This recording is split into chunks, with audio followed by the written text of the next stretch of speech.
Imagina que tienes una parte de tus ahorros en Bitcoin. Llevas meses viendo el mercado moverse en rangos incómodos, sin claridad, sin catalizadores grandes.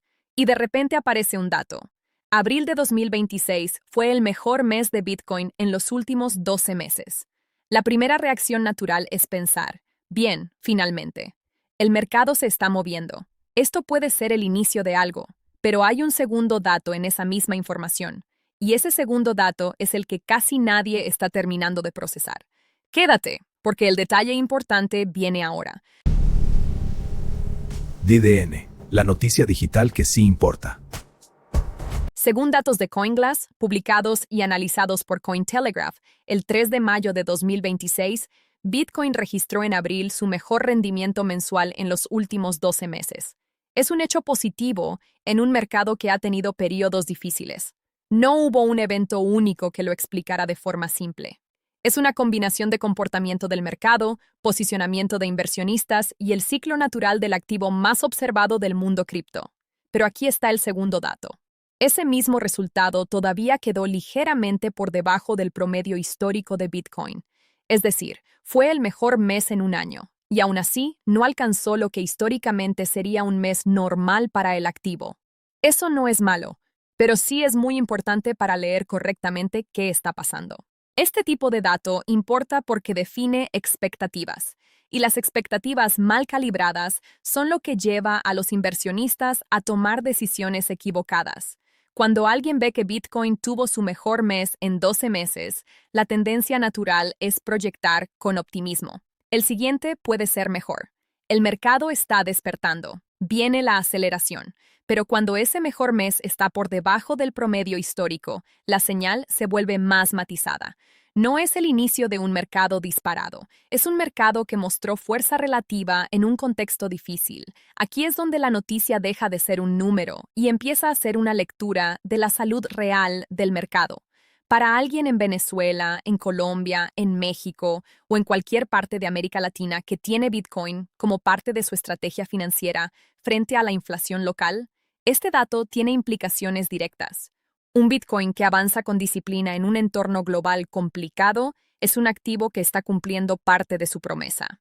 Pero no toda. Para entender este momento, hay que recordar dónde estaba Bitcoin antes de abril.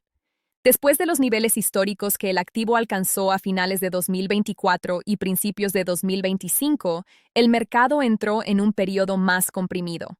No fue una caída catastrófica, pero tampoco fue el movimiento sostenido que muchos esperaban. Los grandes catalizadores, aprobaciones regulatorias, flujos institucionales, ciclo de halving, siguieron operando en el fondo, pero sin producir el siguiente gran salto inmediato. Los mercados financieros globales han estado bajo presión durante este periodo. Las tasas de interés, las tensiones geopolíticas y un dólar que ha operado con fortaleza irregular crearon un ambiente donde los activos de riesgo, incluyendo las criptomonedas, tuvieron que demostrar resistencia antes de poder acelerar. En ese contexto, que Bitcoin haya registrado su mejor mes en un año tiene más peso que si hubiera ocurrido en un periodo de calma total. Muestra que el activo tiene demanda real incluso cuando el entorno no es favorable. CoinGlass es una plataforma reconocida de análisis de datos de derivados y mercados cripto. Sus métricas de rendimiento mensual son referencia para traders, fondos y analistas de todo el mundo. Cuando esa fuente señala el mejor mes en 12 meses, no es un titular vacío. Hablemos de lo que esto puede significar para ti, dependiendo de cuál sea tu situación. Si ya tienes Bitcoin, el dato de abril es una señal de continuidad, no de explosión, sino de que el activo mostró dirección positiva en un entorno que lo ponía a prueba. Eso da argumentos para mantener posición con más base que en los meses anteriores. Si estás considerando entrar al mercado, la lectura es diferente. Un mes positivo no es una garantía de lo que viene.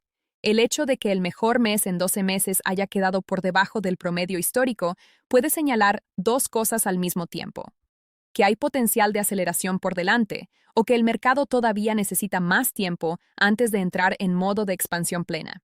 La parte que muchos están ignorando es esta. El rendimiento de abril, incluso siendo el mejor del año, sugiere que el mercado no está sobrecomprado. Un activo que llega eufórico a un punto alto tiene más riesgo de corrección brusca. Un activo que sube de forma más ordenada, aunque por debajo del promedio histórico, puede estar construyendo fuerza más sostenible. Para emprendedores que aceptan cripto como pago, para freelancers que cobran en Bitcoin o para pequeños ahorristas que usan activos digitales como escudo frente a la devaluación, este tipo de mes importa porque define el valor real de lo que ya tienen en cartera. En este portal pensamos que el dato de abril no es solo una buena noticia, es un marcador de ciclo. El punto de fondo no es únicamente que Bitcoin subió más que en cualquier mes del último año. El punto es que lo hizo sin los excesos de euforia que típicamente preceden a correcciones violentas. La señal importante está en la combinación de los dos datos, mejor mes en 12 meses, pero por debajo del promedio histórico. Eso describe un mercado que está recuperando terreno de forma gradual, no uno que está corriendo hacia un techo con los ojos cerrados. Para los inversionistas de largo plazo en América Latina, y especialmente para quienes usan Bitcoin como escudo frente a la devaluación en economías como la venezolana, ese tipo de movimiento ordenado puede ser más valioso que un mes espectacular, seguido de una caída igual de espectacular. La oportunidad aparece cuando alguien entiende que este es un mercado que todavía tiene espacio de expansión sin haber llegado al exceso. Y el riesgo aparece cuando alguien lee el titular, ve mejor mes en 12 meses, y asume que lo que viene necesariamente va a ser mejor todavía sin ninguna condición. Lo que todavía falta por saber es si mayo y los meses siguientes confirman este patrón. Un dato de un mes es exactamente eso, un dato. No es una tendencia todavía. Para hablar de tendencia necesitamos al menos 2 o 3 meses consecutivos con comportamiento similar, o un catalizador claro que justifique una aceleración sostenida. Hay varios factores que pueden cambiar el escenario rápidamente. Las decisiones de los bancos centrales en materia de tasas de interés siguen siendo determinantes para el apetito de riesgo global. La regulación cripto en mercados clave, incluyendo Estados Unidos y la Unión Europea, puede generar impacto en cualquier dirección, y la dinámica interna del mercado cripto, incluyendo posibles movimientos de grandes tenedores o cambios en los flujos de ETF de Bitcoin, sigue siendo una variable que no se puede predecir con certeza. También hay que considerar que el promedio histórico de Bitcoin incluye meses excepcionalmente buenos que elevan ese promedio de forma significativa. Quedar ligeramente por debajo no es automáticamente una señal de debilidad, pero sí indica que el mercado todavía no está operando en modo de expansión plena. El riesgo real no está donde parece. No está en que abril haya sido positivo. Está en leer ese dato sin el segundo número, sin el contexto, sin el ciclo completo. La historia de Bitcoin está llena de momentos donde el dato más importante no era el número en sí, sino el contexto en el que ese número apareció. Abril de 2026 produjo el mejor mes del activo en 12 meses. Eso es positivo. Pero también llegó por debajo del promedio histórico. Y eso, leído correctamente, dibuja un mercado que todavía tiene camino por delante, que no llegó al exceso, y que puede estar en un proceso de construcción más sólido que en ciclos anteriores. Para quien tiene paciencia, posición definida y no está intentando adivinar el techo exacto, este tipo de señal puede ser más valiosa que un mes de euforia sin base. Ahora la pregunta es para ti. ¿Tienes Bitcoin como parte de tu estrategia financiera o crees que todavía no es el momento para entrar? ¿Qué dato o señal estás esperando para moverte? Déjalo en los comentarios. Esto es DDN. Suscríbete a DDN y comparte la noticia digital que sí importa.